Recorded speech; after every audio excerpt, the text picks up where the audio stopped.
এটা হচ্ছে কি দীঘা।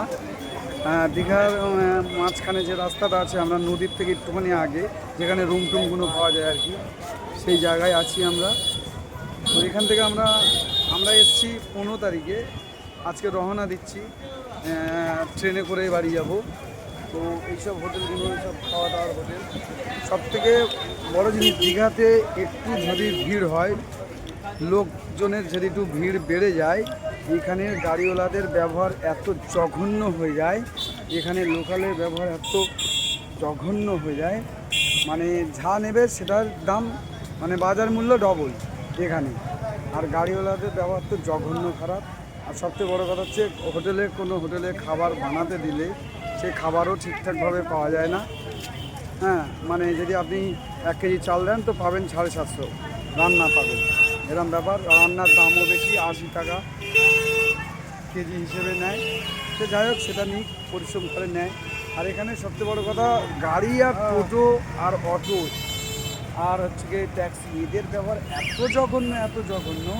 ওই জন্য বলছি, দীঘায় যদি আসেন, যে রুম 300 টাকা, 400 টাকা, 500 টাকা ভাড়া, সেই রুম হচ্ছে কি আপনার ভাড়া চাইছে এখানে 1200 টাকা, 1500 টাকা, 1600 টাকা, 2000 টাকা, 2200 টাকা। তো সেই জন্য বলছি বন্ধুরা, যতবারই দীঘায় আসবেন একটু ভাবনা চিন্তা করে আসবেন। দীঘায় এলে মোটামুটি যেটা ঘর থেকে নিয়ে বেরোবে সেটা ডবল নিয়ে বেরোতে হবে, এই চিন্তা ভাবনা করে দীঘায় আসবেন।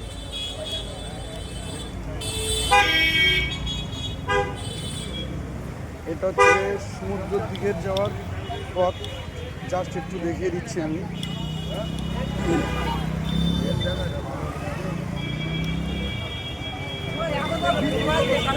দেখুন, এটা সমুদ্র। আমরা আজকে রওনা দিচ্ছি, তাই একবার সমুদ্রের দিকটা একটু দেখাতে চলে এলাম।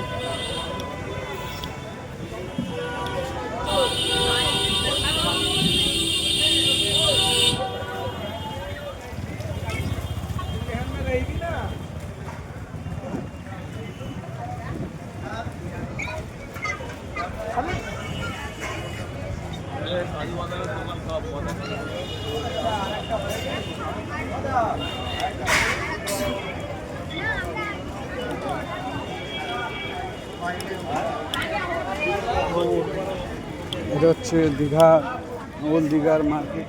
এই যে কাজুর দোকান, কাজু কিশমিশের দোকান।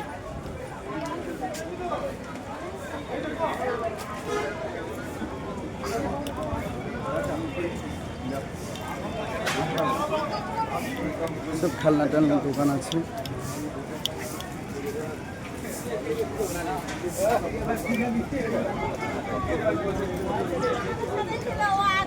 প্রায় একদম সমুদ্রের কাছাকাছি চলে এসেছি।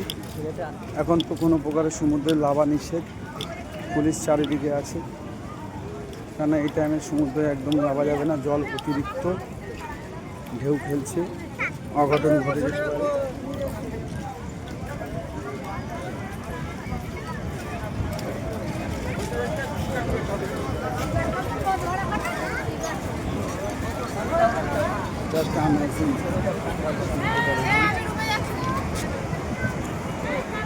কেন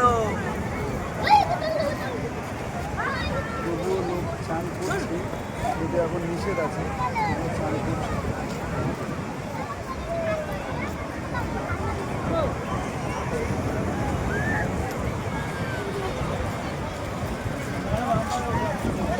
এখানে দোকানদারদের এবং টোটো ও অটো এদের জঘন্যমূলক ব্যবহার। হোটেলগুলো তো সেম, জামা কাপড়ের দোকানগুলোও সেম।